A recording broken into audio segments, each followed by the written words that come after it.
the 360 on Energy and Carbon podcast, hosted by 360 Energy. On today's episode, we are joined by James Williams, one of 360 Energy's senior analysts with 10 years experience in the industry. He's an expert in electricity and natural gas commodity markets across North America and ensures clients secure the best possible pricing and contract conditions from suppliers and utilities. He provides regulatory advice to clients regarding Ontario's former cap-and-trade system and current emissions performance standards program, while considering the Canadian federal carbon tax and output-based pricing system. Now on to the episode with James. Welcome back, Dave and John. Today we're also joined by James Williams, and I'll pass it over to Dave for that introduction. Well, it's nice to be back, Lysandra, and I'm really pleased to have our guest, James Williams. James is a senior analyst for 360 Energy and has been viewing and watching markets for many years now. He has a lot of experience in markets where it's been, very volatile. He's been in markets where it's actually been not volatile. So he does have a lot of experience. He and his team look at markets, and we also talk to tier one suppliers frequently. So the information he has is from our research, but also the work in talking with various suppliers in all commodities. But today we're going to talk about natural gas because there's big changes that have gone on. And I'm sure a lot of discussions are going to go on in boardrooms because there'll be some big surprises. Energy prices have gone up dramatically. And so we're looking forward to have James here to start talking about this stuff. So James, welcome to our podcast. Appreciate you joining us today. Happy to be here. Thanks, Dave, for that. So, Dave, you gave me a perfect transition. James, can you start off by explaining how the natural gas market works? And Dave and John, feel free to jump in as well. Yeah, so when we talk about North America, we're actually talking about a collection of natural gas markets. There are, at least for Canadian customers, three primary price points or price hubs that we talk about, three markets we focus on. The first is, which is a price hub out in Alberta. The second is Dawn, which is a price hub in Southern Ontario. And the third is a price hub in the US called Henry Hub. This is where NYMEX pricing is based. And NYMEX pricing has a big impact on Canadian pricing as well because the US market is so large. And then throughout the US, there are a wide variety of local pricing hubs that will impact local pricing. When we're talking about pricing hubs and how pricing works, fundamentally, it's a balancing between supply and demand and the price suppliers are willing to sell their gas at and the price consumers are willing to buy gas at. And as more consumers buy gas, it pushes prices higher. And as more producers sell gas, it pushes prices lower. That fundamentally, that's a bit of a simplification, but that's how it fundamentally works. So what we see, especially in NYMEX, is as a commodity traded on a stock exchange, there are other factors that will impact it in terms of speculation, expectations for future gas pricing. So where we're seeing more factors driving prices in terms of it being traded as a commodity rather than being traded for production or use purposes, that will impact the price as well. But fundamentally, what it comes down to is what people are willing to pay for gas and what producers are willing to sell for gas, and the different price hubs balance their demand at that price hub for that gas to be either sold or bought. James, quick point to our listeners, because we have some from out in Western Canada in the BC area. Do you recall the delivery point that they would be looking at in BC? Yes, the BC delivery point is Sumas, which is on the border with Washington State. Okay, thank you for that. And what's really interesting is with markets, we love markets because we love transparency. In the States, it's traded and it's visually, you can see on a screen, there's a variety of services that companies can purchase where you can see what markets, the price of natural gas per month. And so just so everyone knows, there's different market transparency made available in different markets, but certainly it's really important to have that access and transparency for us and for the listeners so they know what's going on. And certainly James will be talking about that as well. Yeah, can I just put something in here? Because, yes. we may have listeners from all over the place. And I think one advantage that your North American market has that perhaps you wouldn't think of or mention is its geopolitical stability. Because, if you're like I am, sat in the United Kingdom, we have a country called Russia, which supplies an awful lot of gas and is deciding at the moment not to increase its exports. I just want to throw in a question here. Within the North American supply, do you get a reluctance on the suppliers to sort of release gas or not? I mean, it's a little more political, should we say, over here, with the needs of China and Russia being very big players in it. But I wonder if you could comment on if there's any impacts like that occur in North America.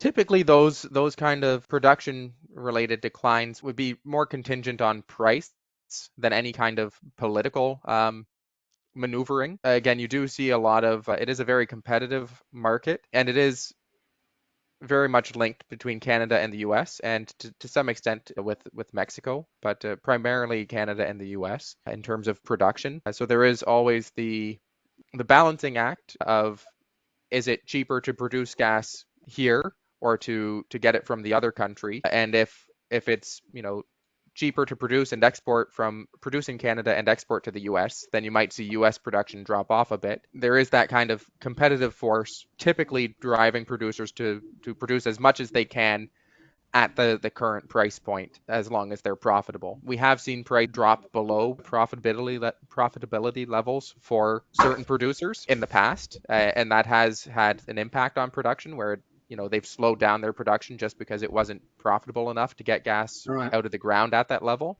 But it's not the same kind of No. balancing act that you have across Europe and across even Asia, where you have the multiple offshoots and political entities vying for access to the same kind of sources of gas.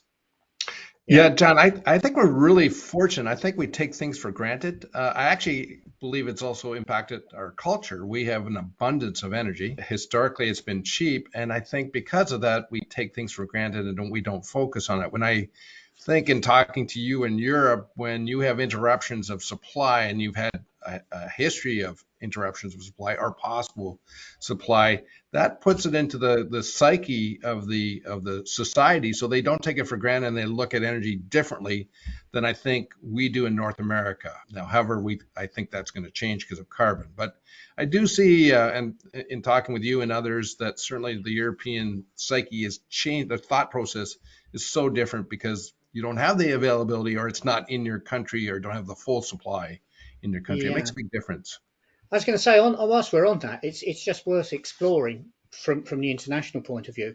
Of course, in the UK, we were getting the majority of our oil and gas from the continental shelf, which of course was within our purview. And I think as a result of that, it's quite interesting that we, certainly in natural gas terms, we massively reduce the amount of storage that we have in this country. And I think the current statistic is within Europe, we've only got 1% of the storage of gas in Europe. And you may or may not know, but we're going through massive price hikes here at the moment. And I know we're going to talk about spiking later on. But an element of that has been because of Europe filling up its storage. So this is a great segue, because when we talk about natural gas and we talk burner tip, that means the gas being delivered to the actual location. I know today we're going to talk strictly about commodity, but James, can you explain to our listeners the different components that are in an end user's cost structure when it goes right to them? What are the three components, and maybe there's two in certain jurisdictions that make up your natural gas costs? Yeah, so we focus primarily on commodity, which is the market-based component. That's the price of the actual, one can say, natural gas molecule you're getting, the commodity itself. And that is what we kind of focus on when we talk about natural gas markets. And we'll be focusing on that on tomorrow's podcast as well, about why gas pricing is so volatile.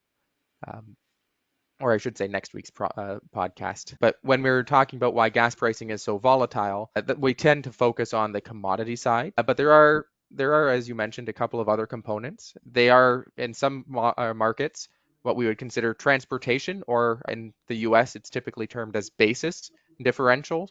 And that's the cost of getting the gas from a pricing hub. In Canada, that would typically be based on AECO, and in the US, that would typically be based on NYMEX. Getting the gas from that pricing hub to whichever location you're at. So historically in Canada, we would pay transportation costs to ship gas from AECO to Dawn. So it's the cost of getting that molecule you're paying at AECO, getting that molecule to Dawn, which is the Ontario kind of delivery point for gas, where it enters the distribution system here. And then you pay the distribution cost to get it from that kind of distribution point in Ontario. Again, that would be Dawn, to your local facility, and that's a distribution cost.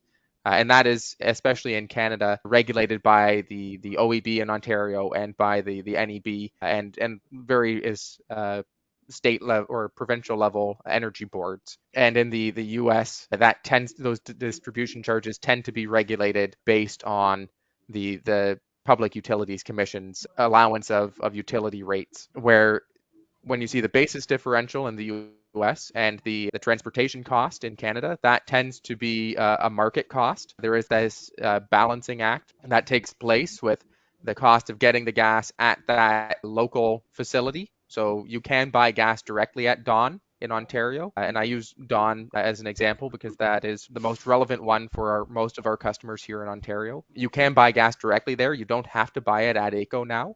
So there's this balancing between the cost of buying it at AECO and shipping it to Dawn versus buying it directly at Dawn.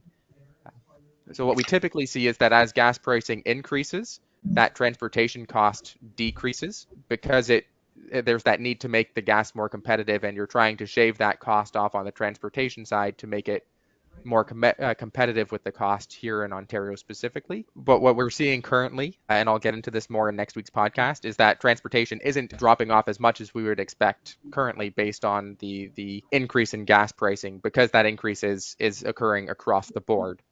So there isn't that opportunity, or there isn't as much of a difference in terms of how much the increases in the commodity side are impacting the separate pricing points. I'd like to, I know in these podcasts that we're going to do, it's going to be focusing on commodity, but I want to tell our listeners that they should be looking at all three components. Even though some are regulated, there's still things that you can do, but we will be focusing on the commodity. And I will say too, the marketplace tends to focus on commodity and they don't talk about transportation or distribution.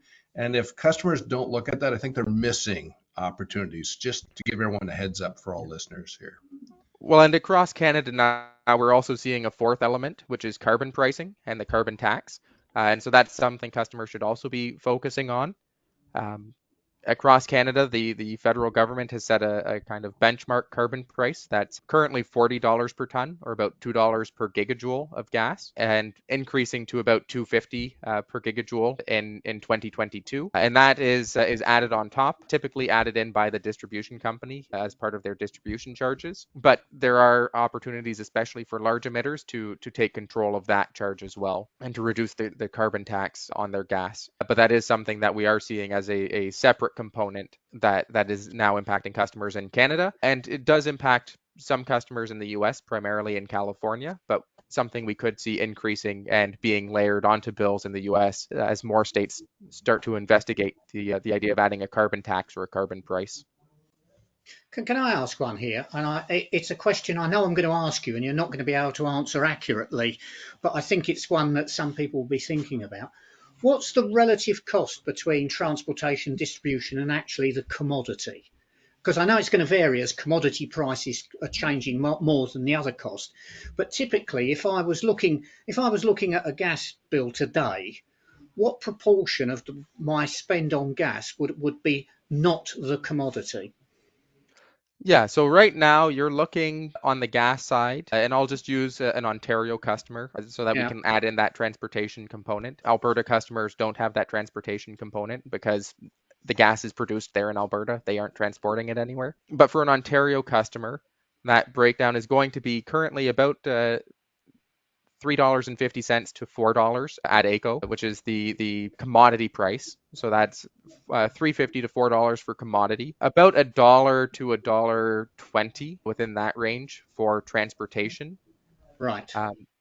About another $1.50 at this point, $1 to $1.50 for the distribution charges. And again, that varies depending on how you use your gas. Yeah. And at this point, at $40 a ton, about $2 per gigajoule for the carbon tax. So if you're looking at a total price of about $8 a gigajoule, about 25% of that is carbon tax, about 50% of that is the commodity, and the remaining 25% is split between the transportation and distribution. And that And what underscores the point, doesn't it, Dave, that you don't want to just be looking at commodity cost. it's true, John. And what's really interesting is James is talking about pricing because it's natural gas commodity costs have increased substantially. But when it was low, like it was almost one third, one third, one third, and I'm not including carbon costs. So for sure, it's got to be factored. James, just for our listeners, I find when we look at customer utility costs, that they typically look at electricity because it's a higher cost, natural gas because it's been lower tends to be kind of second on their list, and then water as a utility, that's the third. But I don't think, can you explain to customers, I don't think if you normalized, if you put gas into kilowatt hours, just the same as kilowatt hours, I don't think customers are aware of how dependent or how much gas we really use in comparison to other units. Can you share with our listeners, an example of customers? And that maybe it's going to be different in different jurisdictions, I'm sure, because of heating loads. But can you share what, like, to make it relative for people, how important natural gas or in this industry is for customers? Yeah, so and that's always going to change depending on where you are and how you use your gas, what you use it for. So we have a customer that has a facility here in Ontario that uses gas for both heating and process. So they're using the gas, and they have ovens, they have various elements of their process that require gas. So it's not just weather related load. And for them, they use about 4 times as much from gas as they get from electricity. So it's about a 4-to-1 breakdown. If you're just looking at the straight numbers in terms of units, it looks substantially smaller, but that's because 1 gigajoule is about 278 kilowatt hours. So it doesn't look like you're using a lot of energy when you're looking at it in 10,000 gigajoules a month. Doesn't look like a lot, but that's equivalent to 2.7 million kilowatt hours a month. So it's something where you have to break down and do that conversion to see how much energy you're actually getting from the electricity or from the natural gas compared to electricity. And when you're looking at a cost, at that $8 per gigajoule, which is at this point quite high compared to what we've seen previously, you're still only paying about 3 cents per kilowatt hour. So it is still, even at an inflated gas price, still substantially cheaper per unit of energy per kilowatt hour than electricity here in Ontario. So there is a very big difference there. For the company as a whole, when you look at all of their facilities, some of which have only heating load for gas, and some of which don't have any heating load for gas. This is a company that has sites across North America. Their breakdown is closer to 1.5 to 2 times as much energy from natural gas as they get from electric. So even when you add in all of the sites that are in the southern US use very minimal gas for heating, no gas for process, they're still getting a large amount of their energy, the majority of their energy from natural gas.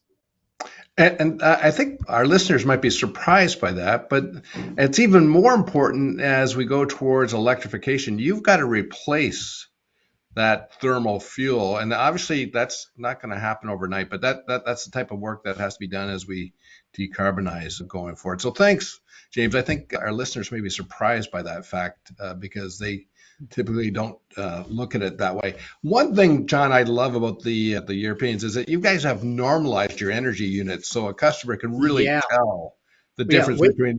It is actually good. It's quite interesting because here we talk in our gas markets of therms, but technically the therm is no longer a legal unit within the United Kingdom. And if you're certainly retail selling electricity and gas, you have to sell them by the kilowatt hour. Right. So the customers can really tell what is gas. So most like people units here, Most people here who look at their bills, and again, you've always got to be careful plucking these figures out the air, but realise that they pay about 3 to 4 times as much for their electricity as they do for their gas. Right. And of course, in North America, you don't have nearly as much regulation in terms of No. requiring everyone to use the same units. So you can Oh, definitely not. even in Ontario, where you've got two regulated gas utilities, they report the gas on your distribution bill in cubic meters, which of course is a unit of volume. But you buy your gas, especially if you're buying it in supply, you buy it in the marketplace and deliver it to that utility in gigajoules, which is a unit of energy. So and isn't always a consistent unit of energy per unit of volume. So you've already just in this one system, you've got this conversion between these two units. And then when you look at the US, there's the difference between therms, decatherms, million Yeah. British thermal units, 1,000 cubic feet, 100 cubic feet. When you're looking at storage levels, they're typically reported in billion cubic feet. So you've got all of these different units that you need to be able to kind of convert back and forth from, and it can make it very confusing if you don't know exactly what you're looking at and you don't know how to convert those units. Yeah, So you touched on, I was going to say, sorry, Adair, you have touched on a really important point that sometimes people don't understand. But a gas meter as such is not an energy meter. It's a volumetric meter. And you could be putting nitrogen through it and it would still be turning at the same rate. Hence, you need to know about pressure, temperature corrections, and calorific values. And as you say, this can make, I don't know, do you think sometimes in sectors like this that sometimes the experts use these elements to, shall we say, befuddle the consumer at times? you kind of wonder, John, don't you? You do. I mean, to be clear, and we've talked in these podcasts that we believe energy is controllable.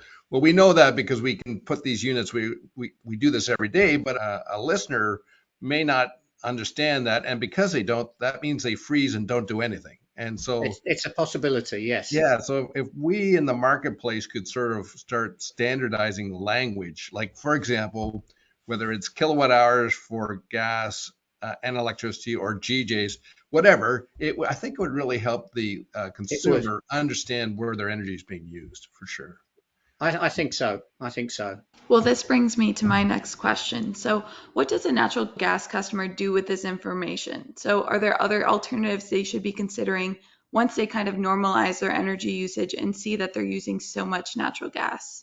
Yeah, so as Dave kind of touched on, there is the option of electrification. It requires a bit of a balance between the anticipating what the future costs are, anticipating how much more efficient an electric version might be than a gas version. What you see typically on heating elements is that all of the energy you use from an electric heating element goes into heat, or most of it. It's very efficient, where with gas there tends to be a drop off in the efficiency where you aren't getting all of the energy out of the gas that you're putting in. So there is some efficiency in stuff you have to look at there. So it isn't a straight one-to-one conversion in terms of the energy you're using on gas would be the energy you're using on electricity. So you need to look at that. There are other options such as geothermal, which is starting to take off. And I believe we have a podcast coming up on geothermal as well in the future. So stay tuned for that. That's something you can consider. It does provide both heating and cooling at opportunities. So it can work as an alternative to HVAC primarily. It tends not to be used for process. We are seeing early investigations into the use of hydrogen, especially on the process side of things, and on the heating side of things. So that's something that we've talked about before on prior podcasts, but it is an upcoming alternative. But I would say the biggest thing customers can focus on when it comes to controlling their gas and controlling their gas costs is energy efficiency and making sure that you are implementing the processes, making the technical changes and process changes to minimize your gas consumption wherever you can. That can be, changing a process around so that you're reusing any waste heat. We've had customers that have done that where they've, rerouted heat pipes so that the waste heat is getting directed back into the kind of pre-warming the water before it goes into the boiler or through the boiler so that it gets, they don't have to heat it up as much. and it can be installing energy efficient insulation to reduce the waste heat from the building envelope. One big item we've seen customers have success with is air curtains and automated door closure mechanisms, or even just remote door closure mechanisms. Heating the outside is one of the biggest ways you can waste gas. If you've got a lot of trucks coming through and you just leave the bay door open all day, you're basically, heating the environment just to keep the warehouse slightly warmer than the outside. So having these kind of remote mechanisms that can automatically shut doors when there isn't a truck around can go a long way to actually minimizing gas consumption for places that do have a lot of shipping, and especially heated shipping areas. And James, I think you've touched on this. We certainly have talked to this numerous times in the podcast, and certainly the customer having access to data and understanding where they're using their natural gas, really important. But that's important even in the procurement of natural gas as well, which I don't think a lot of people will fully comprehend, that's important to not only understand what your forecast is, but comparing it month to month from what you bought, which I think we'll talk in our next podcast anyhow. But yeah, this has been very good information on this side. What is the biggest takeaway you can give our listeners from this episode? I think the big takeaway is pay attention, as Dave said, to where you're using your gas and what you're paying for your gas, and recognize that gas pricing is cheap now. It's been something that you can just kind of ignore or take lightly, but especially in Canada, as we see the carbon tax increasing year over year with a set target of $170 per ton by 2030, gas pricing isn't going to be nearly as cheap relative to electricity as it has been. So pay more attention to it, be proactive, and take the action now to avoid those increasing costs and see the benefit when those costs do rise. I mean, $170 a ton is $9 a gigajoule or so, which is what customers are paying all in or less, and have been paying less than all in for gas over the past 10 years. And when that increases, you're going to be paying $15 a ton or more perhaps in 2030. And at that price, it's a lot more comparable to electricity. So start focusing on it now so that you aren't caught by surprise, and so that you don't have that period of pain and have to be reactive at that point to the higher prices.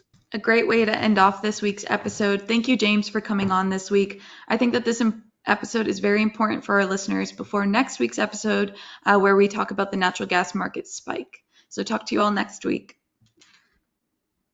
Thank you, James. Thank you very much, James.